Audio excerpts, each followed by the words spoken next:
En esta octava parte de Gog y Magog vamos a continuar con, Apocalipsis 20, donde se habla precisamente de estos dos nombres que allí aparecen. Terminaremos de ver el contexto en el cual están ubicados y nos va a servir para ir viendo también la gran implicación que esto tendrá, seguro, para un tiempo distante, muy distante, a partir de 3031. Sí, no hablo de la segunda venida de Jesús, hablo de la tercera, con los santos incluidos. ¿Qué es todo esto? Pues vamos a verlo hoy.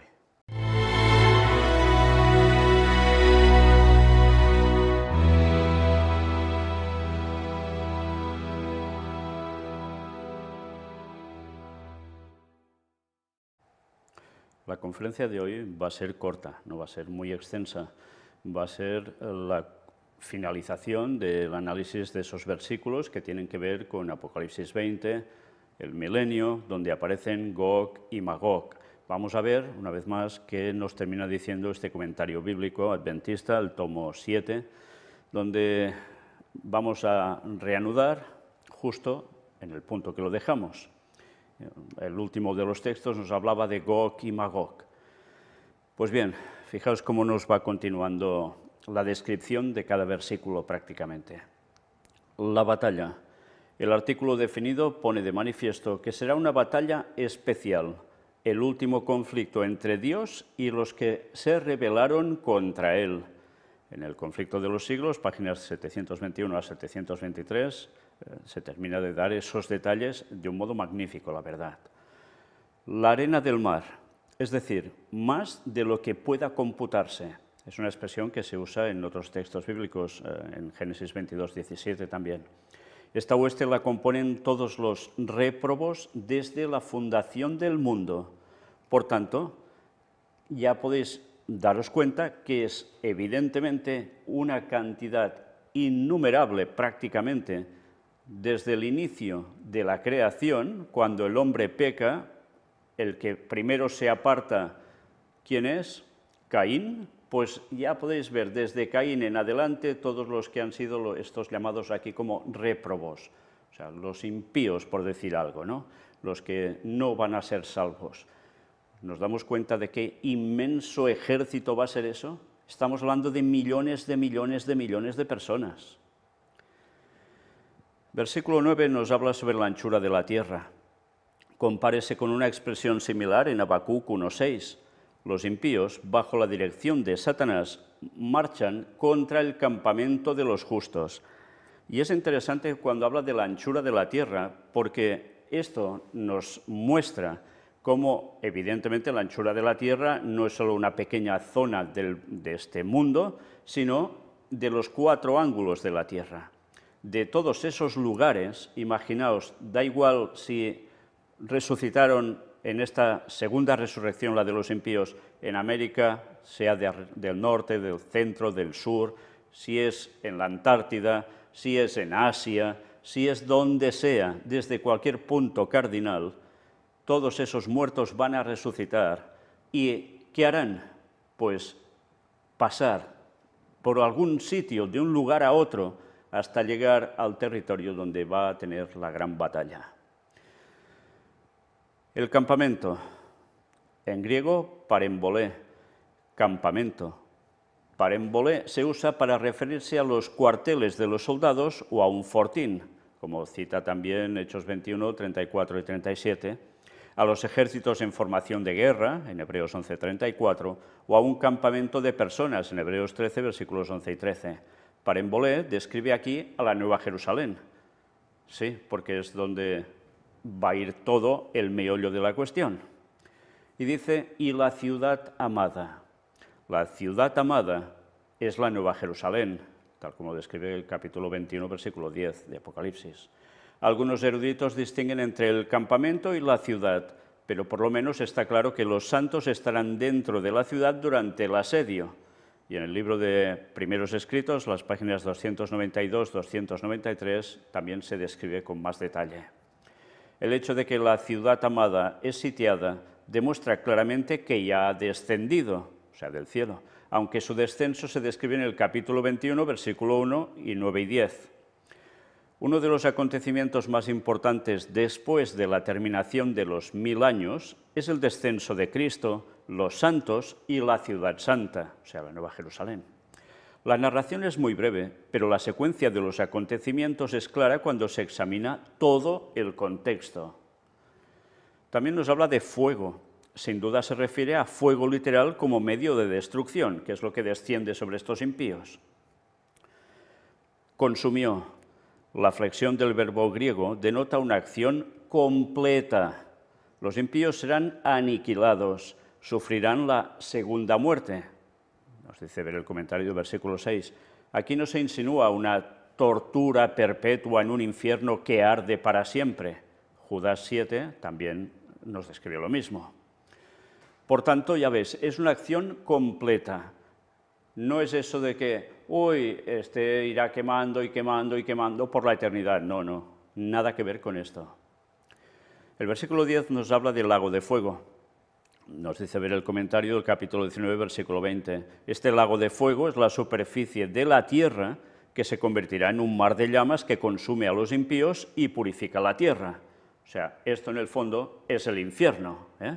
No va a estar en un núcleo de la tierra, sino sencillamente va a ser sobre la superficie donde va a transcurrir absolutamente todo y toda esta desgracia. Nos dice también estaban, esta palabra ha sido añadida. El contexto sugiere reemplazarla con la frase fueron lanzados, el comentario del capítulo 19, versículo 20.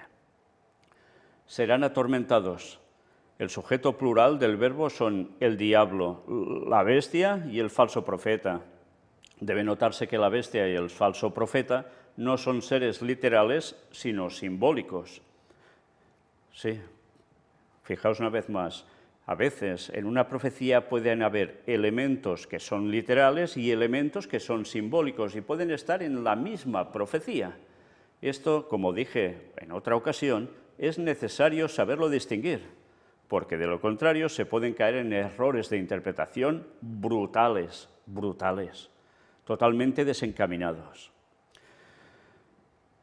Por los siglos de los siglos, nos dice también ver comentario del capítulo 14, versículo 11. Es una expresión, ¿Cómo no? El versículo 11 nos habla de trono, símbolo de autoridad, en este caso la autoridad de llevar a cabo un juicio. El trono es blanco, lo que quizás sugiera pureza y justicia en las decisiones tomadas. También se le agrega el adjetivo gran, quizá para referirse a las decisiones importantes que allí se toman. Puede ser esto, o puede ser que también ese adjetivo de gran sea porque realmente sea grande. Pero fijaos que es trono blanco. Y una vez más, ¿dónde se sienta el Papa tantísimas veces, el Papa de Roma, sobre un trono blanco? ¿Por qué? Porque, como siempre, es el que sustituye a Dios en la tierra, sustituye a Cristo. Quiere ser como Dios, igual a Dios, pues hasta en eso. Qué triste, ¿eh? Pero las profecías, ¿de qué nos hablaban? Pues que harían ese tipo de realizamientos para parecer todo lo más posible a la cuestión divina. Pues sí, mira por dónde, hasta en esto. Qué usurpación, ¿eh? Qué anticristo. Bueno, sigamos. Al que estaba sentado. No se dice la identidad de la persona que está sentada sobre el trono, a menos que lo revelen las palabras ante Dios, del versículo 12. Sin embargo, la evidencia textual establece, también aquí nos habla del 10, el texto delante del trono. De allí que permanezca la incertidumbre de la identidad. Las Escrituras presentan a Cristo, en Romanos 14:10, y al Padre, en Hebreos 12:23, sentados para ejercer juicio. En Apocalipsis 4:2, versículos también 8 y 9, en el capítulo 5, versículos 1, 7 y 13, en el capítulo 6, versículo 16, en el capítulo 7, versículos 10 y 15, en el capítulo 19, versículo 4 y en el capítulo 21, versículo 5, el Padre es el que está sentado en el trono como juez divino, pero los dos actúan en la más estrecha unidad. Nos dice también ver el comentario sobre Juan 10:30. Los actos oficiales del uno son los mismos del otro. Cristo es sin duda el que lleva la iniciativa aquí. Y una vez más nos remiten al Conflicto de los Siglos, página 724. Por tanto, es un juicio que sí, es cuestión divino, absoluto. Padre, Hijo, los dos están en lo mismo. Pero ¿quién es el que les ha dado todo juicio en esos momentos? Cristo, es el que lleva la iniciativa aquí. Huyeron, una indicación del poder absoluto de aquel que está sentado sobre el trono y de la fugaz existencia de este mundo. Salmos 102, versículos 25 y 26, Salmo 104, versículos 29 y 30, Isaías 51, 6, Marcos 13, 31, segunda de Pedro 3, 10. El orden eterno que se establecerá habrá de ser de una clase enteramente nueva. Apocalipsis 21, del 1 al 5, así lo describe. ¿Qué poder? Todo huye delante de él. Y el versículo 12 nos dice, los muertos. Es obvio que se refiere a los que participarán en la segunda resurrección. El comentario, versículos 5 y 7. Pero atención, porque nos habla de grandes y pequeños entre estos muertos. La jerarquía que se alcanza en esta vida no tiene valor alguno en este encuentro con Dios. Muchas personas importantes escaparon al justo castigo de sus iniquidades mientras vivían, pero en este ajuste final de cuentas con Dios no se podrá evadir la justicia plena. Sí, aquí nadie se va a escapar de todos los impíos. Grandes, pequeños, no importa su cargo, no importa nada. Cuando han resucitado para ser ya aplicados en justicia sobre ellos, ahí va a salir todo y la justicia va a ser plena. Ante Dios, la evidencia textual establece el texto delante del trono, como dice la Biblia de Jerusalén y alguna otra más, como Nácar Colunga, etc. También nos dice ver el comentario sobre el versículo 11. Los libros. Estos son los libros que contienen el registro de la vida de los seres humanos. Interesante esto, porque hay mucha gente que esto lo ignora totalmente. Hay un libro donde se registra ¿el qué? Pues lo que han hecho los seres humanos. Ninguna sentencia pronunciada sobre los impíos será arbitraria, unilateral o injusta, porque todo está registrado. Es lo que los ángeles hacen con la vida de cada persona. De algún modo lo dejan registrado y pasa a este tipo de libros, que supongo que es la forma de describir, lo que, tal como se conocían en ese tiempo, algo para que quedara un registro. ¿Qué debe ser eso? No tenemos ni idea cómo debe ser. Porque claro, además los libros de antes ya sabéis que no eran como los de ahora. Ahora un libro lo abres por una tapa, tiene unas páginas y se cierra con otra tapa. Antes los libros eran rollos, básicamente, pergaminos, enrollados. Bueno, pues, ¿qué será este tipo de libro? No lo sabemos. ¿Qué tecnología tendrá Dios para esto? Ni idea tenemos. Pero el caso es que eso está registrado. ¿Y qué hay registrado allí? Pensamientos, palabras y actos. Todo. Aquí no se podrá engañar a nadie. Bueno, ahí no se podrá engañar a nadie, porque todo está. Pero nos dice algo más. Hay una clasificación de estos libros en el comentario del capítulo 7, versículo 10 del libro de Daniel, que fijaos el paralelismo siempre entre Daniel y Apocalipsis. Otro libro, es decir, un libro más de la vida. Ver el comentario sobre Filipenses 4.3 y el comentario sobre Lucas 10.20. Sí, hay un libro de la vida. Y esto también hay mucha gente que no tiene ni idea. Un registro sobre los que están escritos en el libro de la vida. Veremos un poco más sobre todo ello en adelante. Según sus obras. Ver el comentario sobre Romanos 2.6. Estas son evidencias que todos pueden ver y evaluar. Claro, lo que se ve, se ve. Versículo 13 nos habla de el mar, la muerte, el Hades. Estas palabras destacan la universalidad de la segunda resurrección insinuada en el versículo 12. Nadie podrá escaparse de comparecer en persona delante de Dios en su trono. La muerte y el Hades se mencionan juntos en los capítulos 1, versículo 18 y el capítulo 6, versículo 8. En cuanto a una definición de Hades, ver comentarios sobre Mateo 11, 23, que todo esto es interesante para que vosotros mismos lo vayáis comprobando. Y así aprendiendo en definitiva, porque es lo que siempre hemos de estar haciendo. Versículo 14, la muerte y el Hades.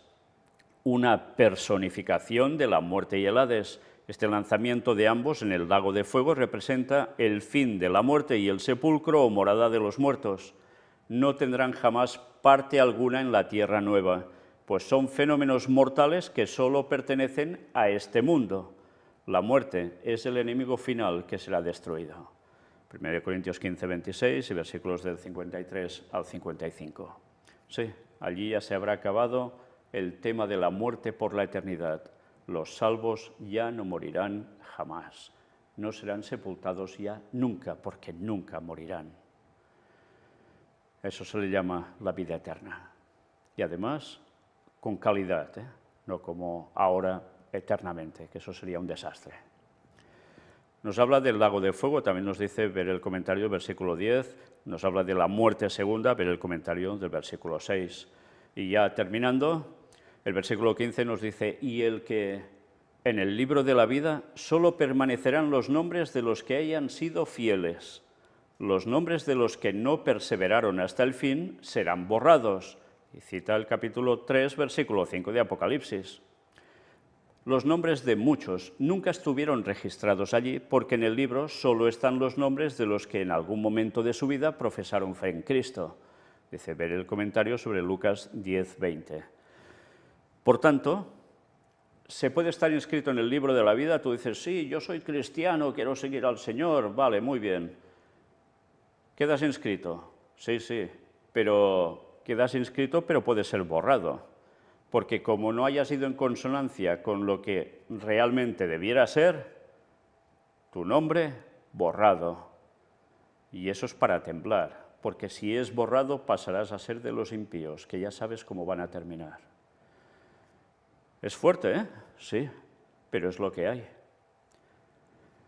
Y claro, como siempre, van a haber salvos de todas las épocas, gente que jamás ha oído el nombre de Jesús siquiera, pero van a ser salvos, porque como nos habla Pablo en el libro de Romanos, van a ser juzgados según su conciencia.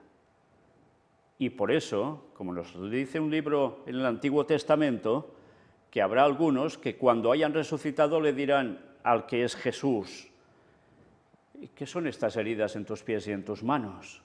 Porque no tendrán ni idea de qué le pasó. Y él dirá, con ellas fui herido en casa de mis amigos.